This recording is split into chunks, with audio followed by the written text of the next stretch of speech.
Hi everyone, welcome to my channel. I got this toy out of the attic. I like the artwork on this. I didn't realize it was intact, that I have all the parts. I thought at best these would be all dried out.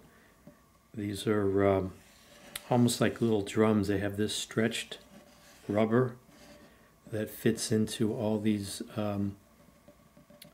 little clips, plastic sprockets, I don't know what you want to call those, and they stretch so that it's sort of like a tight drum. And then these ball bearings get brought up this spiral here, fall down, hit the drums, and get caught by this stand here. And then there's a track that you can adjust, and these ball bearings will come back and will self-feed back into this spiral. And oddly enough, it's made by Matchbox, so it's not car related, so don't know why it is that they ventured into something like this. But here it is, the Super Action Thump a Drum Game. I don't know why it's called a game. That's fun for the whole family. You know, it's not like you roll any dice or anything. It has this mat that shows you the placement of all these pieces. Of course, you can adjust it. So depending on, you know, maybe weather conditions or the tightness of these drums, you're going to get a different trajectory. Maybe the ball will go a little bit further, but it's pretty interesting. Still, contents as marked, made in US and England, Hong Kong, 1972, Lesney Products Corporation. So it's in New Jersey. For 6 years old and up. Again, really like the artwork on this. It's also on the ends here, but there is a problem with there's a small motor that runs off of a single D-size battery, a 1.5 volt D battery, and it's sounding pretty rough. But let me show you temporarily what fixes the motor. They went a little cheap on the install of the motor. Let's go take a look at that. But I have it all set up. So here it is, all set up.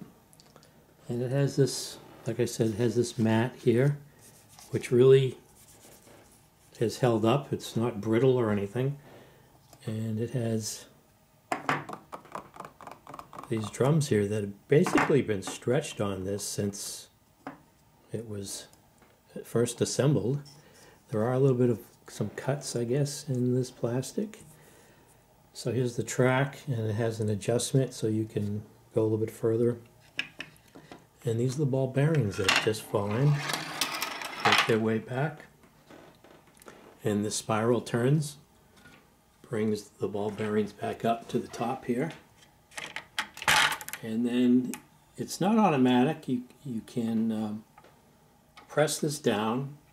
It's a little trap there, little gate, and when you release this, let's see, release one, there's a couple, and that's how it gets fed back. Now, some of them get trapped, so I guess I do have the instructions here. If I read these through to see exactly, a player announced he would release 4 balls. He did so correctly. Only 2 remain in the score pit. So there's evidently there are scores, and he would still multiply his total score by 4, but balls not remaining in score pit count as 0. So evidently it is Cascade 10, time trial, high roller. So there are some different rules too. I was wondering why some of the balls would get trapped. So it is a game. Like I said, I haven't, it's been a long time in the attic. First player to reach a score of 200 points wins the game.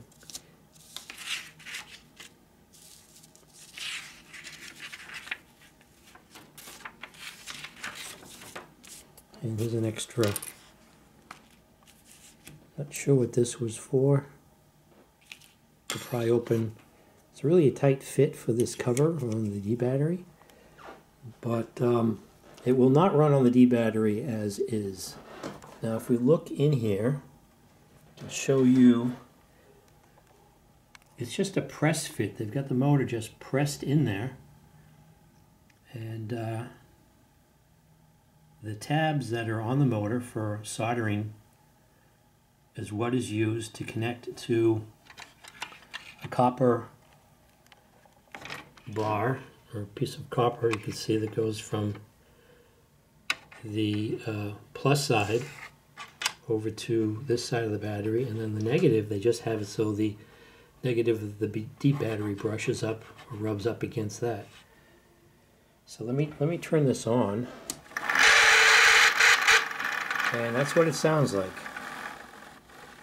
You can give this a little bit more current.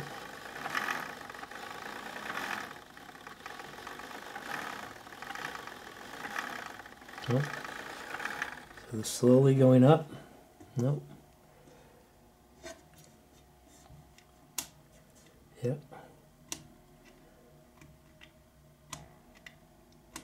So that's what that current original motor is doing. So I had looked in this box a couple of times, just reminiscing, and thought all the ball bearings were gone, but wisely or smartly enough, all the bearings had been secured into this track, and it was facing inside the box, so could not find them anywhere, or just thought that they were not in the box. So let me get these bearings off the top here, and I'll show you. I had a couple of belts I think I had tried to, or I had purchased for a Fisher turntable, I think. But so here's the underside, and that's the, I did find the dried out, it looked like it was even a rubber band, so I don't know if that was the original belt. But just press this, it's just a press fit, and the motor comes out.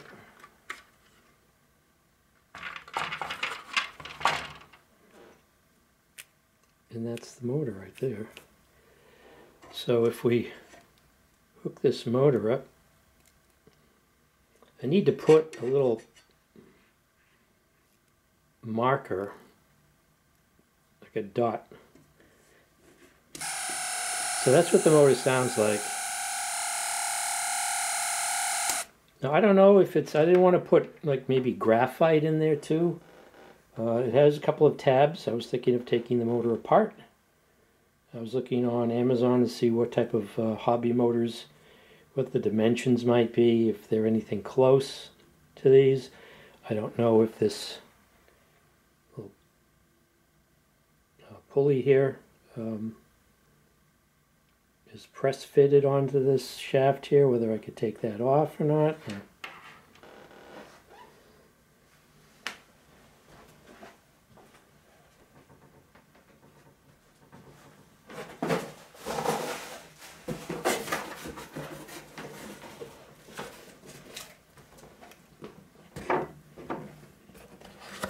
So I got this box here so I don't spray it all over the place, but if I take this razor lubricant and spray it in here,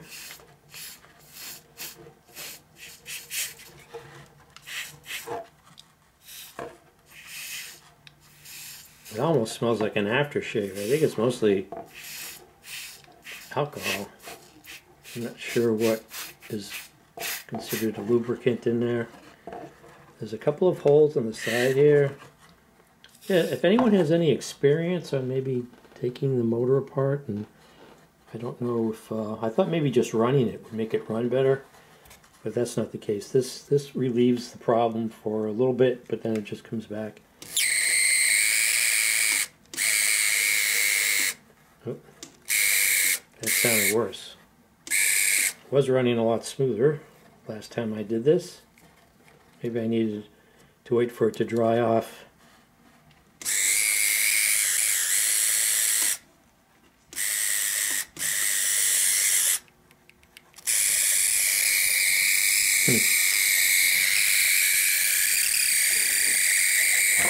There's a couple of holes underneath here. Oh, there we go. That's what I did. I got it into those holes underneath. So if anybody has any suggestions on whether or not I can rejuvenate this motor, I mean, it works. It's just it needs, what is a good lubricant for this DC hobby motor, which I would like to have it run constantly like this.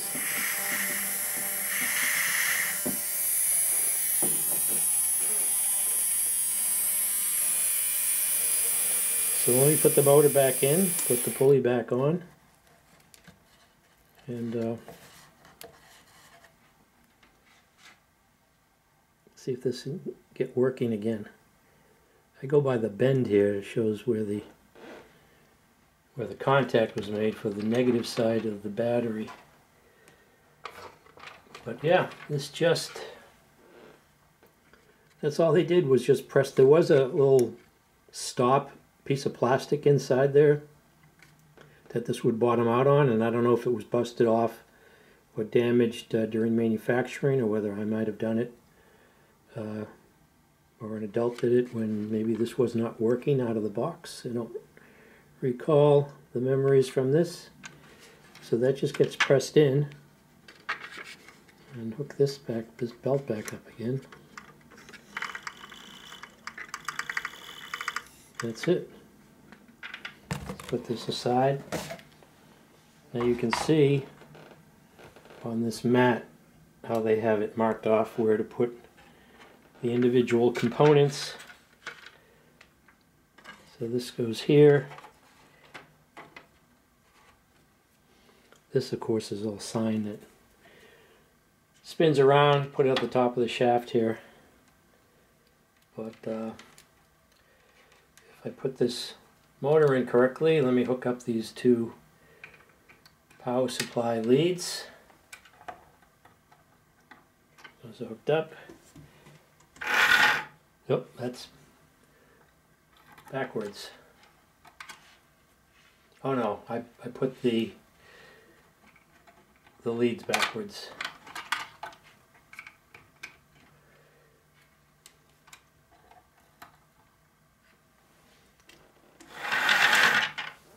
So let's back up the camera. Okay, let's take a look here. Feed some ball bearings in again. And get trapped up at the top there. You can release one.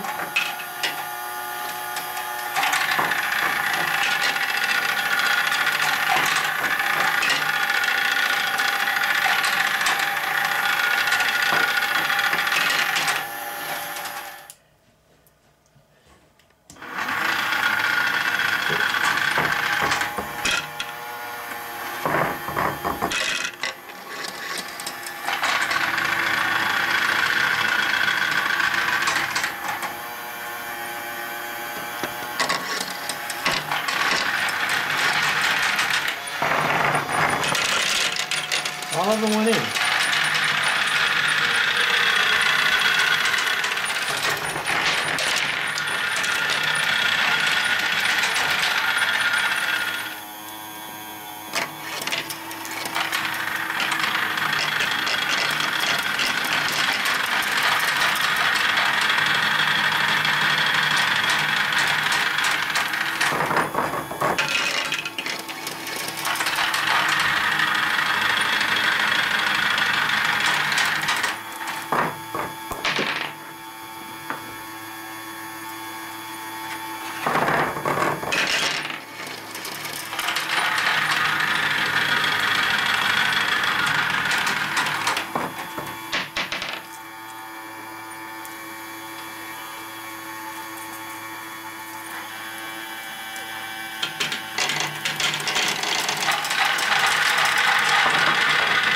So that's the Matchbox game, Cascade. Hope you found this video interesting, entertaining. If you haven't done so already, please subscribe, like, and/or comment. And thanks for watching.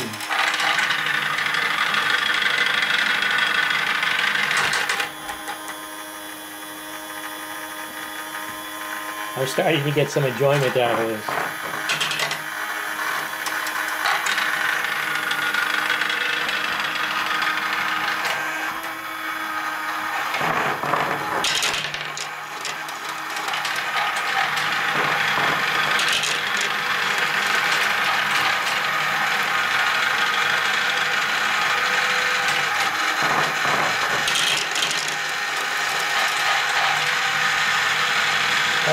There goes the motor again.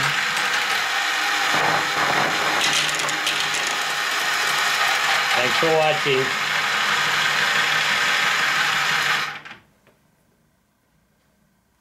So that's the game by Matchbox called Cascade.